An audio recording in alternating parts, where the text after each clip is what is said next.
अस्सलाम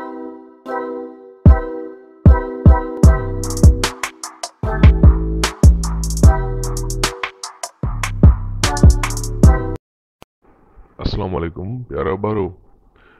जीअं त कोरोना वायरस जी टी लहर अची चुकी आहे ऐं चवनि था ॾाढी ख़तरनाक बि आहे। उन जे करे सिंध हुकूमत पहिरीं खां 8हीं दर्जे ताईं शागिर्दनि खे 15 ॾींहं जी मोकल जो ऐलान कयो आहे। पोइ सुभाणे खां तव्हां न अचिजो, पंहिंजे घरनि में वेही एहतियात कजो ऐं पाण खे कोरोना खां महफ़ूज़ रखो। वालेकुम सलाम साईं, वालेकुम सलाम साईं। ॿियो ख़बर भला असां जाइल आहियूं या असांखे बेवकूफ़ सम्झो थो वञे?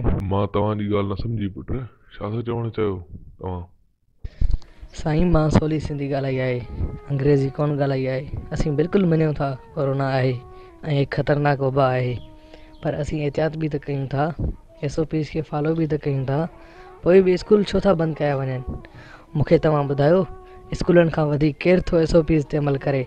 दरगाहुनि ते धमाल ऐं हज़ारनि जी तादाद में आवाम आहे, उते को बि कोरोना न आहे। असीं 4 फुट जी बेंच ते ॿरिणा वेहूं था, हिकु कुंड खां ॿियो ॿी कुंड खां। छा हिन हुकूमत जे जलसनि जुलूसनि या लॉन्ग मार्च या वर्सियुनि ते वायरस नथो अचे? शर्म अचणु घुरिजे गवर्नमेंट खे अहिड़नि फ़ैसिलनि ते। बाबा ही ख़तरनाक वबा आहे, गवर्नमेंट तव्हांजे फ़ाइदे में आहे। अगरि तव्हांखे पंहिंजी पढ़ाई बचाइणी आहे त पोइ शाम जो मुंहिंजे घर जी औताक आहे, मां उते ॿारनि खे प्राइवेट ट्यूशन ॾींदो आहियां।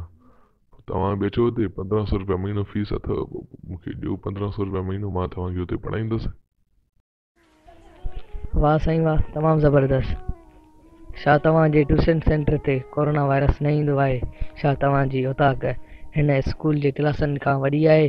छा तव्हां मेडिकल किट लॻाए पढ़ाईंदा आहियो? अफ़सोस साईं, तव्हां त पाण उस्ताद आहियो, पंहिंजनि ॿारनि खे पढ़ाए वेंदव, पर असीं ग़रीब काॾे वेंदासीं? अॻ में ई तालीम तबाह थियल आहे ऐं असांजे गुज़िरियल साल खां वठी अञा तालीम तबाह कई पई वञे। साईं, तव्हां त कुझु असांजे हक़ में ॻाल्हायो। तव्हां रहंदो प्राइवेट ट्यूशन जी ॻाल्हि था कयो ऐं ऑनलाइन क्लासिस जो चयो वियो आहे। छा तव्हां असांखे ऑनलाइन पढ़ाईंदव? अगरि पढ़ाईंदव त पोइ असां किथां ऑनलाइन क्लासिस अटेंड कंदासीं? असांजे ॻोठ में त 4G ऐं 3G नेट हलंदी ई न आहे। ख़ुदा रा कुझु असां ॿारनि ते ऐं हिन सिंध धरतीअ ते रहम कयो। बाबा तव्हां नाराज़ छो था थियो? असां त पढ़ाइण लाइ वेठा आहियूं, पर गवर्नमेंट बंदि करे थी त असां छा कयूं? वाह साईं वाह, ज़बरदस्त। जॾहिं तव्हांजी पघार बंदि थिए थी त पोइ तव्हांजे ॾोरे में कारी पटी ऐं पढ़ाइण खां बाइकाट कयो था। कराची प्रेस क्लब ते तव्हांजा एहतजाज आहिनि। अगरि स्कूल बंदि था थियनि त तव्हां बि उन में राज़ी आहियो? साईं नाराज़ न थीजो, मुंहिंजो अंदरि जो ज़मीर सब्र न पियो करे। इहा बाहि गॾी, बाक़ी तव्हांखे मुबारक हुजे, स्कूल बंदि थिया ऐं तव्हांजी डबल कमाई शुरू थी।